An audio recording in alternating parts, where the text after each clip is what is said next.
నమస్తే వీటన్ న్యూస్ కి స్వాగతం. నారాయణఖేడ్లో 795 డబుల్ బెడ్రూమ్ ఇండ్లను శుక్రవారం ఎమ్మెల్యే సంజీవరెడ్డి పరిశీలించారు. ఈ సందర్భంగా మిగిలి ఉన్న పనులు పూర్తి చేయాలని హౌసింగ్ అధికారులకు ఆదేశించారు. సంబంధిత కాంట్రాక్టర్లతో ఫోన్ లో మాట్లాడి పనులు పూర్తి చేస్తే బిల్లులు అందించేలా కృషి చేస్తామని తెలిపారు. పనులు పూర్తయిన తర్వాత డబుల్ బెడ్రూమ్ ఇండ్లను అర్హులకు అందిస్తామని ఎమ్మెల్యే తెలిపారు. నారాయణఖేడ్ నియోజకవర్గానికి నూతనంగా 4250 ఇందిరమ్మ ఇండ్లు మంజూరు కావడం జరిగిందని తెలిపారు. అర్హులైన వారిని గుర్తించడం జరుగుతోందన్నారు. లబ్ధిదారులు 60 గజాలలో 400 స్క్వేర్ ఫీట్ల నుండి 600 స్క్వేర్ ఫీట్ల వరకు ఇండ్ల నిర్మాణాలు చేసుకోవచ్చని తెలిపారు. పేదలైన అర్హులందరికీ కూడా ఇండ్లు నిర్మించేలా కాంగ్రెస్ ప్రభుత్వం కృషి చేస్తోందని తెలిపారు. ఆయన వెంట హౌసింగ్ అధికారులు, మున్సిపల్ అధికారులు, కాంగ్రెస్ నాయకులు పాల్గొన్నారు. నమస్తే సెల్ న్యూస్ కి స్వాగతం. టీజీ సీఎం రేవంత్ రెడ్డి సంచలన పర్యటన. అప్పుల కోసం వెళితే దొంగల చూస్తున్నారని TG CM Revanth Reddy. TG రాష్ట్ర ఆర్థిక పరిస్థితి ఏమాత్రం బాగోలేదని సీఎం రేవంత్ రెడ్డి తెలిపారు. అప్పుల కోసం టీజీ ప్రతినిధులు వెళ్తే బ్యాంకర్లు దొంగల మాదిరిగా చూస్తున్నారు. ఢిల్లీలో ఎవరు అపాయింట్మెంట్లు ఇవ్వటం లేదని, చెప్పులు కూడా ఎత్తుకుపోతారో అని భయపడుతున్నారని చెప్పారు.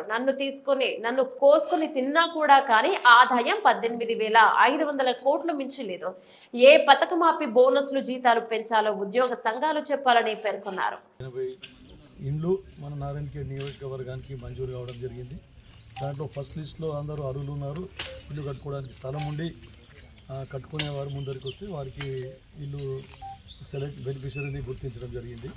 తర్వాత ఎవరైతే స్థలం లేకుండా ఉన్నారో వాళ్ళకి సెకండ్ లిస్ట్లో పెట్టడం జరిగింది. వాళ్ళకు కూడా మళ్ళీ ఎక్కడైనా స్థలం చూసుకుంటే వాళ్ళకు కూడా ఇల్లు శాంక్షన్ చేయడం జరుగుతుంది. ఇది కాకుండా ఇంకా కొంతమంది ఫస్ట్, సెకండ్, థర్డ్ లిస్ట్లో కూడా మిస్ అయిన వాళ్ళు, ఇంకా ఎలిజిబుల్ ఉండి ఎక్కడన్నా మిస్ అయితే వాళ్ళు కూడా మళ్ళీ దరఖాస్తు చేసుకుంటే ఎండిఓకి, ఎండిఓ వాళ్ళు హౌసింగ్ వారి ద్వారా ఎంక్వైరీ చేయించి కలెక్టర్ లాగిన్లో నుండి మళ్ళీ వారికి కూడా శాంక్షన్ చేయాలని చెప్పేసి ప్రభుత్వ ఆదేశాలు ఉన్నాయి. అయితే స్పెసిఫికేషన్స్ ప్రకారం ప్రభుత్వం ఏదైతే మాకు ఇచ్చిందో మెజర్మెంట్స్ 60 గజాల లోపట ప్లస్ 600 స్క్వేర్ ఫీట్లు, 400 స్క్వేర్ ఫీట్ల నుండి 600 స్క్వేర్ ఫీట్ల వరకు ఇల్లు కట్టుకునే విధంగా ఇందిరమ్మ ఇండ్లను ఏర్పాటు చేయడం జరిగింది.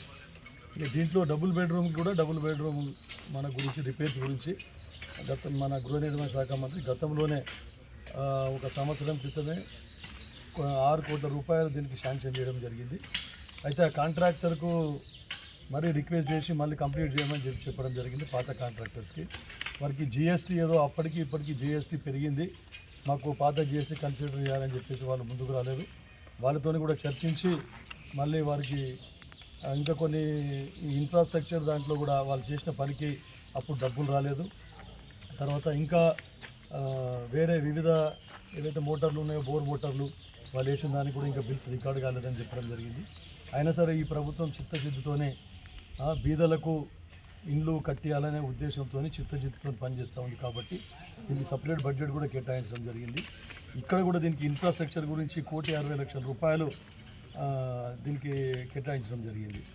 దాంట్లో బాగా ఈరోజు చూస్తే అసలు కొన్ని ఇండ్లు అయితే అసలు ఇంకా ఏమి ఇన్కంప్లీట్ ఉన్నాయి. మొత్తం అసలు పైప్ లైన్ సరే కానీ మన ఇది గిలావ్ కూడా చేయలేదు, ప్లాస్టరింగ్ కూడా ఇంకా కంప్లీట్ కాలేదు. తర్వాత కిటికీలు, విండోస్, డోర్స్ కూడా ఫిట్ కాలేదు. అట్లాంటివన్నీ మరి బిల్లు ఎంత మట్టుకు వచ్చింది, ఎంత మట్టుకు పేమెంట్ అయింది వాళ్ళకి. కానీ నాకు ఇక్కడ చెప్తా ఉన్నారు ప్రజలు, బిల్లులు రాలేదని చెప్పేసి కాంట్రాక్టర్స్ పెట్టిన మోటార్లు కూడా, బోర్లో బిగించిన మోటార్లు కూడా వాపసు తీసుకుపోయిందని చెప్తా ఉన్నారు.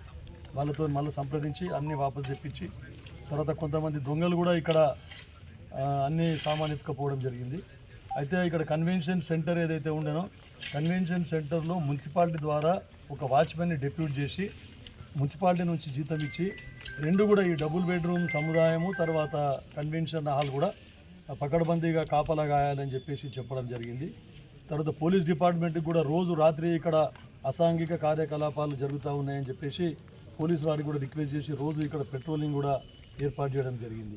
అయినా ఎప్పుడో చేతివాటం చూపించి కొంతమంది దొంగలు అది సామాన్ ఎత్తుకుపోవడం జరిగింది. ఇప్పుడు ఇమ్మీడియట్గా ఆ కాంట్రాక్టర్స్తో మాట్లాడి ఆ బెనిఫిషియరీస్ని కూడా హౌసింగ్ వారి ద్వారానే ప్రతి వార్డు వైజు ఎంక్వైరీ చేసి మొన్న ఇల్లు కట్టుకోవడానికి ఎవరైతే ముందుకొచ్చిండ్రో వాళ్ళని కాకుండా నిజంగా కూడా నిరుపేదలను గుర్తించి స్థలం లేని వాళ్లకు, తర్వాత రెంటెడ్ బిల్డింగ్స్లో ఉన్న వాళ్లకు, వాళ్ళందరికీ ఈ డబుల్ బెడ్రూమ్ని అలాట్ చేసే విధంగా కృషి చేస్తాం. మళ్ళీ దానికి మరమ్మతులా మరి కొత్త పాలసీ ప్రకారం దానికి అవసరమైన తగు మరమ్మతులు చేస్తామని చెప్పేసి దానికి పైసలు రిలీజ్ చేస్తామని కూడా చెప్పడం జరిగింది గౌరవ గృహ నిర్మాణ శాఖ మంత్రి పొంగులేటి శ్రీనివాస్ రెడ్డి గారు. దాని ప్రకారం అదే కాంట్రాక్టర్స్కు మేము అప్పగించి మళ్ళీ కంప్లీట్ చేయించే విధంగా మేము కృషి చేస్తాం. బెనిఫిషియరీ సెలక్షన్లో మటుకు ఎలాంటి అవకతవకలు లేకుండా నిరుపేదలకే మేము కేటాయించే విధంగా కృషి చేస్తాం. లేకుంటే పార్టీ కార్యకర్తలకు కానీ గతంలో ఇచ్చినట్టు పార్టీ కార్యకర్తలకు కానీ లేకుంటే ఇతర గ్రామాల నుంచి వచ్చిన వాళ్ళకి కానీ అట్లాంటి వాళ్ళకు ఇచ్చే ప్రసక్తే లేదు.